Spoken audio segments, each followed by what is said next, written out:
Back in the spring, Ukrainian New York was shelled by the Russian army almost daily. All communications and mobile communications were absent in the village, retail outlets were closed, and production was suspended. Thanks to the armed forces of Ukraine, which firmly hold their positions, life in New York is gradually getting better. Today there is electricity and mobile communications, and the settlement itself is under the Ukrainian flag.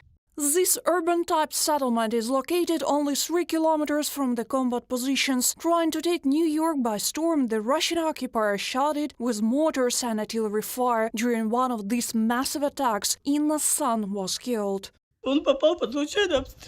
He came under random fire while standing on the doorstep, a young guy who just hasn't done anything yet. I still don't know how I survived all this. It's the worst thing when you lose your loved ones, especially because of this war, when you don't expect it more than anything in the world.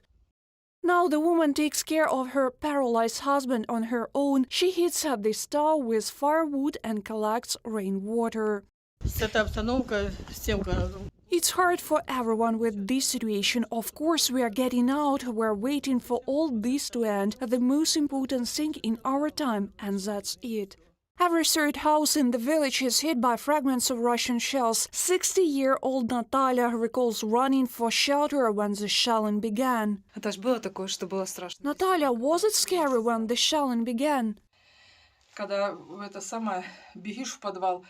Oh, it's very scary when you run into the basement, close the doors behind you, and still hear fragments flying everywhere. Well, you saw the gate, that's it. And although the village already has electricity, local residents do not have enough solid fuel for heating. While New York was being shelled, people couldn't stockpile firewood, therefore many now have to collect it just on the street. So this is the real picture? There is no other way. I went to the council. Well, they don't bring it, and probably they won't bring it. Do you have any stocks left from that winter? Nothing. Here we have nothing. Maybe someone has left, but we have nothing.